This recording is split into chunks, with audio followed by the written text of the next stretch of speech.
how did you make that decision from going to bartending, what was it, for 4 years, Yeah. to doing what you're doing now? My journey into entrepreneurship was super unexpected. I didn't really have any clear-cut plan when Corona started, because everything that I originally was intending to do was kind of like cut short. But it really made me kind of think about like what it is that I wanted to do. And I know coronavirus is a really like hard time for a lot of people, but for me, I reflected a lot.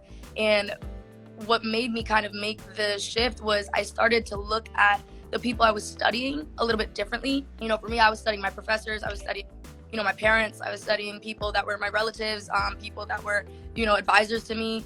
And I just started looking at their lives, you know, and it's like a lot of these people that I'm studying, they don't have the results that I want. They don't have, you know, the type of lifestyles that I want. They don't have the happiness even that I want, the health, the relationships in their life that I want.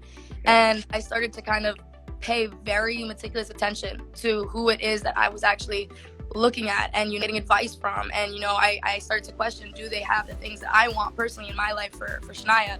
And the answer was no. The answer was no. And then so I kind of just switched gears and I started to really like look for mentorship. I started to seek out mentorship. I started to look for people that are making, you know, 6 figures a day. I started to look for people that have bigger goals, bigger visions. I never imagined that I'd be an entrepreneur.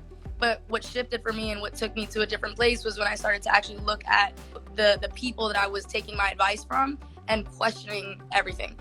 From the short time that I've known you, you seem to be one of the best networkers I've ever been around.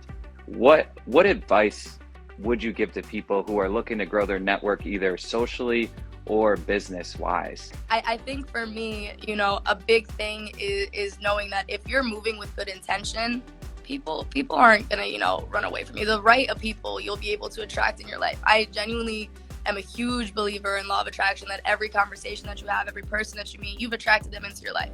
So if there's somebody that you attracted into your life that you hate, they're a jerk, you know what I mean? Then, you know, you gotta do some inner work. You gotta reflect on, you know, who you are. But then, you know, if you're attracting people that are high quality, that you want to network with, you want to talk to, reality is they're probably more like you than you might think. And, you know, a lot of times people judge a book by its cover. I don't think anybody looks at me and expects that I'm an entrepreneur day trader. I don't think anybody looks at me and expects half the stuff that I do. But you know what I mean? Like, I know that if I'm having a conversation with somebody, it's going to be very authentic to just what we can kind of learn from each other.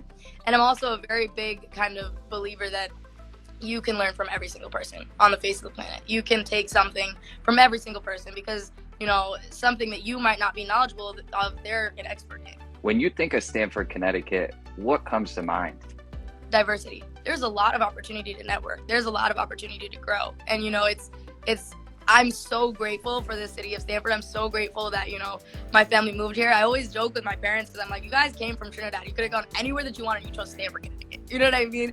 And like, I joke with them, but also I'm super grateful because there is a lot of opportunity in Stamford. I believe I heard that you have a team that you're involved in with 400 people or so. Yeah. What exactly is that like, and how have you been able to grow a team that big?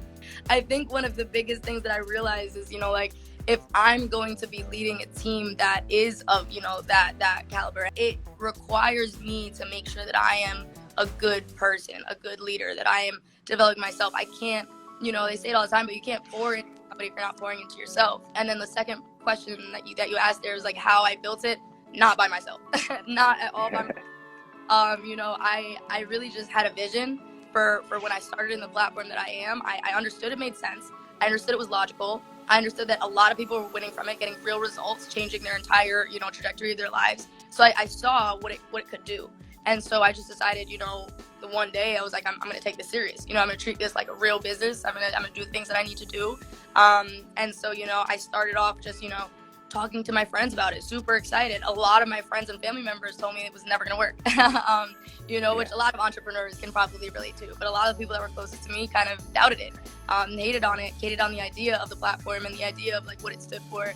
And so, you know, it ended up forcing me to get out of my comfort zone as well, to just go network with strangers, go network with complete random people. And so, you know, those people ended up, you know, providing a whole ripple effect impact, which has led me to about 400 people now. People who follow me who maybe don't know about you, how can they like find out about you, keep learning from you?